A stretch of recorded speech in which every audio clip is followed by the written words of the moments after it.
think it was a good idea to wear this little swinging chain thing. It's basically like a golden cat toy. Will this item of clothing make it to the end of the video? Stay tuned to find out. Hi everyone! Hello, hello, hello.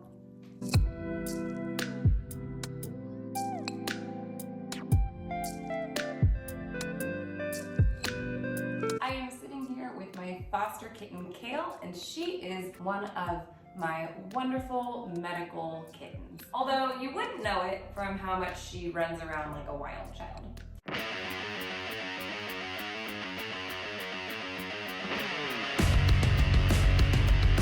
Over the last couple of years, I've seen a lot of kittens come through rescue who have conditions that were thought to be really rare. Hey Elvis, what you doing? You want to join me? Hey! Elvis is not one of my medical kittens. He is quite boring and healthy. I say that with love.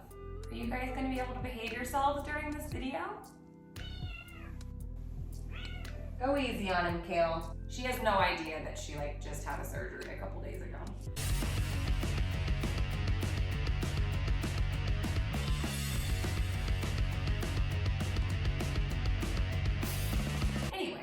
Over the last couple years, I've taken on so many kittens with medical conditions that were thought to be extremely rare. And Kale is my second kitten in the last year or so who was born with pectus excavatum.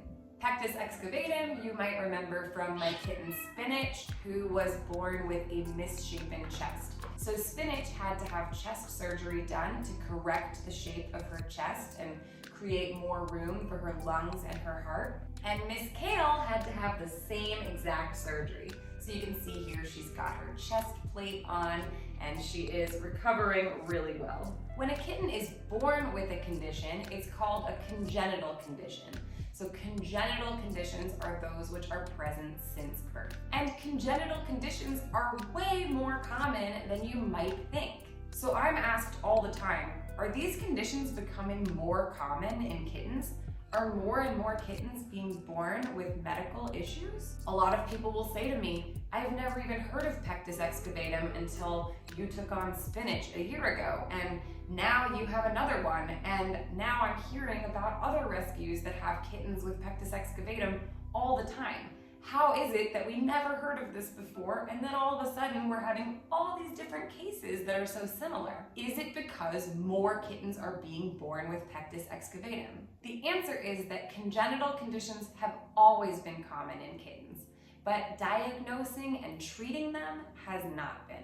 The biggest reason that we in animal welfare have not traditionally seen tons of congenital conditions being diagnosed and treated is because for most of the history of animal sheltering, neonatal kittens have not really been considered viable. They've been euthanized in large numbers. So a lot of the kittens who have been born with these congenital differences have not even made it to the age where maybe somebody even noticed that they had those differences. So of course it makes sense that a lot of these kittens who were born with congenital differences, they just unfortunately never made it to an age where they could be diagnosed. But also in the past, and I would say still in the present, we do have a lot of kittens in foster programs who are passing away from undiagnosed conditions. This is one of my major problems I have with terms like failure to thrive or fading kitten syndrome.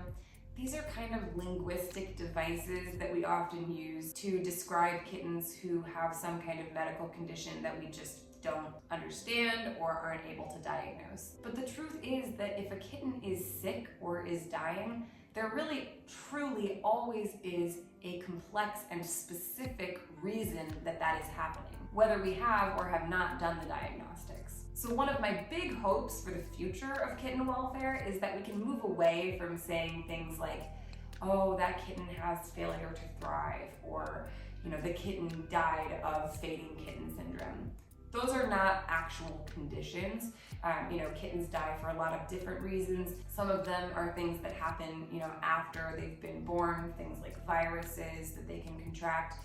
But a lot of the time, they have these underlying congenital conditions that we're not properly diagnosing. Now, the thing that makes me really excited and gives me a lot of optimism is that I know the more that we're saving kittens, the more we're going to start noticing different things that are going on with them, building the pool of knowledge of what the conditions are that do impact kittens, and we're able to do more innovative and creative things to try to help those kittens so that then we can kind of learn and grow as a movement. Knowledge is something that builds upon itself, and that's why I think it's so important to be sharing knowledge so we can all learn and grow together. So the more that we work as a movement just to show that these kittens are worthy of our time and consideration as neonates, the more that we're going to be able to learn about these congenital conditions that impact them. And the more we become willing to try these innovative things for them, the more experience we're able to give to veterinarians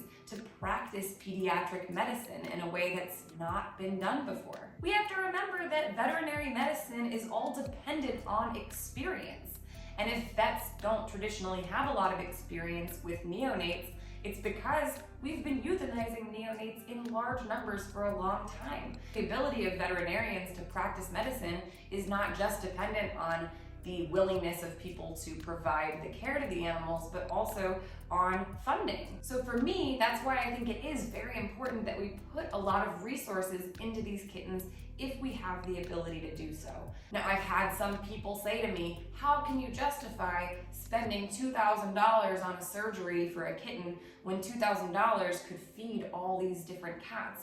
And for me, the reason that I can justify that is because I know not only is that saving Kale's life, but it is actually helping to advance the knowledge of not just that veterinarian, but the whole veterinary community. It's really the only way that we grow as a movement. Now, you might know that Orphan Kitten Club actually was able to start a grant program in 2019. So we now have about 50 different partner organizations throughout the United States that we're able to support thanks to our donors. And if you can believe it, right now we have funding requests for 4 different kittens with Pectus excavatum throughout the United States. This is one of them. This is Rosemary. She's a kitten whose surgery we recently funded. And it makes me so excited to see that these surgeries are being done more now. The more that these surgeries are done, the more that the veterinary community is going to be able to offer these services. So my goal in life is really to try to push for innovation for kittens from every angle that I can. That means rescuing individual kittens. That means trying to inspire other people to sign up to foster. That means educating people about how to provide the care. And it means providing resources so that there can be strong kitten programs throughout the entire country. And all of it serves to push past barriers to life-saving and to discover what is really possible for these kittens. So let's get to the point. The number of kittens being born with medical conditions is not increasing, but the number of kittens surviving with medical conditions is increasing. So when you see that there's a lot of kittens out there with congenital conditions, it's not because things are getting worse. It's because things are getting better. Thanks for watching.